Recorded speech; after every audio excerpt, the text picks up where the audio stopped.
महाराष्ट्राच्या वीज व्यवस्थेत होणार आहे एक मोठा बदल आणि यासाठी मंजूर करण्यात आले आहेत तब्बल हजारो कोटी रुपयांचे ट्रान्समिशन प्रोजेक्ट। नमस्कार मित्रांनो, मी महेश भोई। आज आपण जाणून घेणार आहोत अशा प्रकल्पाबद्दल जे मुंबई पासून तर मराठवाड्यापर्यंत आणि रिन्युएबल एनर्जी कॉरिडॉर पासून डाटा सेंटर्स पर्यंत संपूर्ण पॉवर्स नेटवर्क अधिक मजबूत बनवणार आहे। सर्वात आधी एक महत्त्वाचा निर्णय घेण्यात आला आहे ज्यामुळे आयटी पार्क्स, डाटा सेंटर्स आणि कॉमर्शियल कॉन्झ्युमर्स यांना अधिक विश्वासार्ह वीज पुरवठा मिळू शकतो। कारण नवीन ट्रान्समिशन लिंकमुळे या भागाला एक पर्यायी वीज स्रोत मिळणार आहे। म्हणजेच एखाद्या सिंगल सर्किट फॉल्टमुळे संपूर्ण भागावर परिणाम होण्याचा धोका कमी होणार आहे। आता येऊया दुसऱ्या मोठ्या प्रकल्पाकडे। तब्बल 1189 कोटी खर्च करून 55 वर्षे जुना Balapur Parbhani transmission corridor upgrade केला जाणार आहे। 132 केव्ही लाईनचे रूपांतर आधुनिक 220/132 मल्टी ट्रान्समिशन कॉरिडॉर मध्ये केले जाणार आहे। यामुळे भविष्यातील वाढती वीज मागणी पूर्ण करण्यास मदत होईल। पण खरी मोठी बातमी मुंबईसाठी आहे। 2058 कोटींचा कालवा पडगे ट्रान्समिशन अपग्रेड प्रोजेक्ट मंजूर करण्यात आला आहे।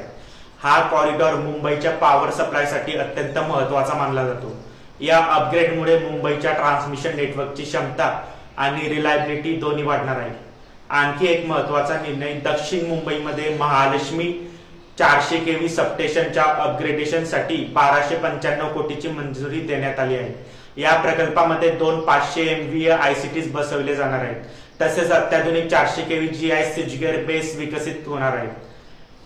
GIS सबस्टेशनला पारंपरिक स्विचयार्डपेक्षा खूप कमी जागा लागते आणि ती अत्यंत विश्वसनीय मानली जाते। आता रिन्युएबल एनर्जी बद्दल बोलूया। महाराष्ट्रामध्ये सोलर आणि विंड एनर्जी वेगाने वाढत आहे, पण निर्माण झालेली वीज ग्रिड पर्यंत पोहोचविण्यासाठी मजबूत ट्रान्समिशन नेटवर्कची आवश्यकता असते। यासाठी जालना, लातूर आणि धुळे भागामध्ये जवळपास 6000 मेगावॅट रिन्युएबल एनर्जी एव्हॅक्युएशन साठी नवीन HPC कंडक्टर प्रोजेक्ट मंजूर करण्यात आले। जालनासाठी 207 कोटी, लातूर परळीसाठी 369 कोटी, धुळेसाठी 129 कोटी। हे प्रोजेक्ट पूर्ण झाल्यानंतर हजारो मेगावॅट रिन्युएबल एनर्जी ग्रिड मध्ये आणणे अधिक सोपे होईल। मित्रांनो, हे फक्त ट्रान्समिशन टावर्स आणि सबस्टेशन नाही, तर महाराष्ट्राच्या ऊर्जा भविष्याचा पाया आहे। अधिक मजबूत ग्रिड, अधिक विश्वासार्ह वीज पुरवठा, अधिक रिन्युएबल एनर्जी इंटिग्रेशन आणि सक्षम महाराष्ट्र। आणि म्हणूनच हे हजारो कोटी रुपयांचे प्रोजेक्ट्स पुढील अनेक दशकांसाठी महाराष्ट्राच्या पॉवर सेक्टरला नवीन दिशा देऊ शकतात।